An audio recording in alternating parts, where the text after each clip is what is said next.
جہاں بے شمار پھلوں اور پھولوں کے وسیع باغات، ٹھنڈے پانی کے چشمے، آبشاریں اور بلند و بالا عمارتیں تھیں، جس میں دنیا کے سب سے زیادہ طاقتور، مالدار اور شاندار تمدن رکھنے والی قوم عاد آباد۔ یہ دنیا کے سب سے زیادہ قداور اور زوراور انسان تھے۔ اتنے طاقتور لوگ اللہ نے پھر پیدا نہیں کیے۔ تو جی ہاں معزز ناظرین، قصص الانبیاء سیریز کی اس آج کی ویڈیو میں ہم اللہ کے نبی حضرت ہود علیہ السلام اور ان کی قوم، جسے قوم عاد کہا جاتا ہے، کہ دلچسپ و عجیب واقعات، تاریخ میں ان کا ذکر کیسے کیا گیا، قرآن کریم کی روح سے ان کے حالات زندگی کا جائزہ اور جدید دنیا کی تحقیقات ان کے بارے میں کیا کہتی ہیں۔ ناظرین، ہم نے یہ تمام واقعات دنیا کی مستند تواریخ کی کتب اور قرآن مجید سے اخذ کیے ہیں۔ یہ واقعات صرف مسلمانوں کی کتب سے نہیں بلکہ عیسائی اور یہودی کتب سے بھی نقل کیے گئے ہیں۔ ہماری ویڈیو میں دکھائے گئے تمام واقعات فرضی ہیں اور ان کا اصل واقعات سے قطعاً کوئی تعلق نہیں ہے۔ اگر آپ ہمارے چینل پر نئے ہیں تو ہمارے چینل کو سبسکرائب کریں اور بیل کے نشان پر کلک کر کے ہماری نیکسٹ آنے والی تمام ویڈیوز کا نوٹیفیکیشن حاصل کریں۔ حضرت ہود علیہ السلام کا تعلق قبیلہ عاد سے ہے۔ عاد کا نسب یوں ہے: عاد اکبر بن اوس بن ارم بن سام بن نوح علیہ السلام۔ قرآن کریم میں 17 سے زیادہ مقامات پر حضرت ہود علیہ السلام اور ان کی قوم عاد کا ذکر آیا ہے۔ حضرت ہود علیہ السلام کا سلسلہ نسب یوں ہے: ہود بن عبداللہ بن رباح بن خلود بن عاد اکبر۔ ہود علیہ السلام ایک نبی تھے۔ یہ نوح علیہ السلام کی 5ویں نسل اور سام کی اولاد میں سے ہیں۔ قوم عاد اور حضرت ہود علیہ السلام کا نسب نامہ چوتھی پشت میں سام پر جمع ہو جاتا ہے۔ اس لیے ہود علیہ السلام عاد کے نسبتی بھائی ہیں اور اس کے لیے اخاہم ہود فرمایا گیا ہے۔ عاد ایک عرب قبیلہ گزرا ہے جو احقاف میں آباد تھا۔ احقاف ریت کے ٹیلوں والے علاقے کو کہا جاتا ہے۔ یہ علاقہ یمن میں تھا جو عمان اور حضرموت کے درمیان موجود ہے۔ یمن اور عمان کے درمیان احقاف نامی سرزمین پر قوم عاد رہتی تھی۔ وہاں پر نعمات اللہ کی فراوانی اور انتہائی خوشحال اور آرام دہ زندگی بسر کر رہے تھے۔ آہستہ آہستہ یہ توحید کو چھوڑ کر بت پرستی اختیار کر گئے اور فسق و فجور میں غرق ہو گئے۔ ان کے ظالم اور وڈیرے مستضعف، ضعیف اور غریب لوگوں پر ظلم و ستم ڈھاتے تھے۔ اللہ تعالیٰ نے ان کے درمیان حضرت ہود علیہ السلام کو مبعوث فرمایا اور ہم نے عاد کی طرف ان کے بھائی ہود کو بھیجا۔ انہوں نے کہا: میری قوم، خدا ہی کی عبادت کرو، اس کے سوا تمہارا کوئی معبود نہیں۔ تم شرک کر کے خدا پر محض بہتان باندھتے ہو۔ بحر عرب اور بحر احمر کے درمیان، عرب کے جنوب و شمال یعنی دونوں جانب، عمان، حضرموت، بحرین اور مغربی یمن تک ایک وسیع و عریض صحرا ہے جسے صحرائے احقاف کے نام سے یاد کیا جاتا ہے۔ نیز اسے صحرائے اعظم الدنیا اور الربیع الخالی بھی کہتے ہیں۔ الاحقاف حقف کی جمع ہے جس کے لغوی معنی ریت کے بلند و بالا اور وسیع و عریض ٹیلے کے ہیں۔ اس لک و دک بیابان صحرا میں سفر کرنا تو دور کی بات، اس کے اندر قدم رکھنے کا تصور بھی نہیں کیا جا سکتا۔ موت کی اس وحشت ناک وادی کی جانب رخ کرنا خودکشی کے مترادف ہے۔ یہی وجہ ہے مقامی بدوؤں سے لے کر مہم جو سیاحوں تک کوئی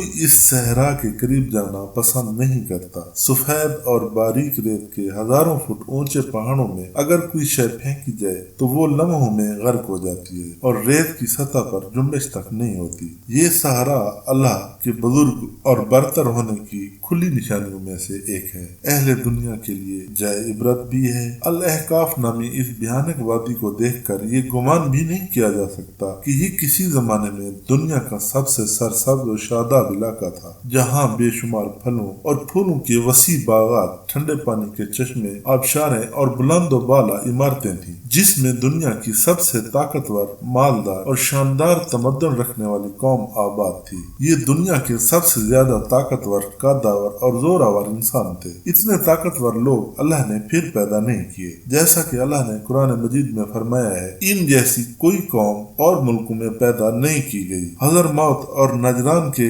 درمیانی علاقے الاحقاف میں قوم عاد کے، جسے قوم ارم بھی کہا جاتا ہے، 13 قبائل آباد تھے۔ قوم عاد کے الاحقاف میں رہنے سے متعلق قرآن کریم میں اللہ تعالیٰ نے فرمایا: ہود کو یاد کرو جبکہ اس نے اپنی قوم کو احقاف میں ڈرایا۔ علامہ جلال الدین سیوطی اپنی تفسیر در منشور میں تحریر کرتے ہیں: قوم عاد نہایت زوراور اور بہادر قوم تھی۔ یہ بت پرست تھے اور 2 بتوں کے نام حمود اور ہب بیان کیے گئے ہیں۔ ابن کثیر نے اپنی تفسیر میں تیسرے بت کا نام سمد بیان کیا ہے۔ قرآن کریم میں ان کے یہ حالات آئے ہیں۔ عاد عرب تھے اور احقاف کے باشندے تھے۔ یہ لوگ بڑی قد و قامت کے مالک تھے، بہت زیادہ طاقتور تھے۔ اسی قوت و طاقت نے انہیں سرکش اور گھمنڈی بنا دیا تھا۔ کمزوروں پر ظلم ڈھاتے تھے، بت پرست اور مشرک تھے۔ خیمے ہونے کے باوجود ہر اونچائی پر مضبوط محل بناتے اور اس پر فخر کرتے، گویا مال و دولت کو بیکار میں ضائع کرتے۔ اللہ تعالیٰ قرآن مجید میں فرماتے ہیں، کیا تم نے دیکھا نہیں کہ تمہارے پروردگار نے عاد کے ساتھ کیا سلوک کیا، اس اونچے ستون والی قوم ارم کے ساتھ، جس کے برابر دنیا کے ملکوں میں کوئی اور قوم پیدا نہیں کی گئی۔ یہ قوم بڑی زوراور، قوی الحبسہ، ستونوں کی طرح طویل القامت تھی۔ ایسی قد و قامت والی اور طاقتور قوم نہ پہلے کبھی پیدا کی گئی اور نہ بعد میں۔ یہ لوگ عرب تھے اور عربی میں بات چیت کرتے تھے۔ حضرت ہود سامی نسل کے قدیم ترین پیغمبروں میں سے ایک ہیں۔ طوفان نوح کے بعد جب ایمان والوں نے زمین پر قدم رکھا تو ان بستیوں میں رہنے لگے جہاں نوح علیہ السلام رہا کرتے تھے۔ یہ لوگ توحید پرست تھے، لیکن وقت کے ساتھ ساتھ شیطان نے ان کے دلوں میں وسوسہ ڈالا اور وہ شیطان کی عبادت کرنے لگے۔ چنانچہ قوم نوح کے بعد جس قوم نے سب سے پہلے بت پرستی اختیار کی وہ قوم عاد تھی۔ عاد اصل میں ایک شخص کا نام ہے جو نوح علیہ السلام کی 5ویں نسل اور ان کے بیٹے سام کی اولاد میں سے ہے۔ پھر اس شخص کی اولاد اور پوری قوم عاد کے نام سے مشہور ہو گئی۔ قرآن کریم میں عاد کے ساتھ کہیں لفظ عاد اولا اور کہیں ارم ذات العماد بھی ذکر ہوا ہے، جس سے معلوم ہوتا ہے قوم عاد کو ارم بھی کہا جاتا ہے۔ عاد اولا کے مقابلے میں کوئی عاد ثانیہ بھی ہے۔ اس کی تحقیق میں مفسرین اور مورخین کے اقوال مختلف ہیں۔ زیادہ مشہور یہ ہے کہ عاد کے دادا کا نام ارم ہے، اس کے ایک بیٹے یعنی اوس کی اولاد میں عاد ہے، یہ عاد اولا کہلاتا ہے۔ دوسرے بیٹے حبشو کا نام سمود ہے، یہ عاد ثانی کہلاتا ہے۔ اس تحقیق کا حاصل یہ ہے کہ عاد اور سمود دونوں ارم کی دو شاخیں ہیں۔ ایک شاخ کو عاد اولا اور دوسری کو سمود یا عاد ثانیہ بھی کہا جاتا ہے۔ لفظ ارم عاد و سمود دونوں کے لیے مشترک ہے۔ بعض مفسرین نے فرمایا ہے کہ قوم عاد پر جس وقت عذاب آیا تو ان کا ایک وفد مکہ گیا ہوا تھا تو وہ عذاب سے محفوظ رہا۔ اس کو عاد اخرى یعنی عاد ثانی کہتے ہیں۔ قوم عاد کے 13 خاندان تھے۔ عمان سے لے کر حضرموت اور یمن تک ان کی بستیاں، ان کی زمینیں بڑی سرسبز و شاداب تھیں۔ ہر قسم کے باغات تھے، رہنے کے لیے بڑے بڑے شاندار محلات بناتے تھے۔ بڑے بڑے قداور قوی الحبسہ آدمی تھے، یعنی اللہ نے دنیا کی تمام نعمتوں کے دروازے ان پر کھول دیے تھے، مگر ان کی کج فہمی نے انہیں نعمتوں کو ان کے لیے وبال جان بنا دیا۔ اپنی قوت و شوکت کے نشہ میں بدمست ہو کر ڈینگے مارنے لگے اور اللہ رب العالمین جس کی نعمتوں کی بارش ان پر ہو رہی تھی اس کو چھوڑ کر بت پرستی میں مبتلا ہو گئے۔ اللہ تعالیٰ نے ان کی ہدایت کے لیے حضرت ہود علیہ السلام کو پیغمبر بنا کر بھیجا جو خود انہی کے خاندان میں سے تھے، اور ابو البرکات جونی جو انصاب عرب کے سب سے بڑے ماہر مشہور ہیں، انہوں نے لکھا ہے کہ ہود علیہ السلام کے بیٹے یارب بن قحطان ہیں جو یمن میں جا کر آباد ہوئے اور یمنی اقوام انہی کی نسل ہیں۔ عربی زبان کی ابتدا انہی سے ہوئی اور یارب کی مناسبت سے ہی زبان کا نام عربی اور سین کے بولنے والوں کو عرب کہا گیا۔ مگر صحیح یہ ہے عربی زبان تو عہد نوح علیہ السلام سے جاری تھی۔ کشتی نوح علیہ السلام کے ایک رفیق جرہم تھے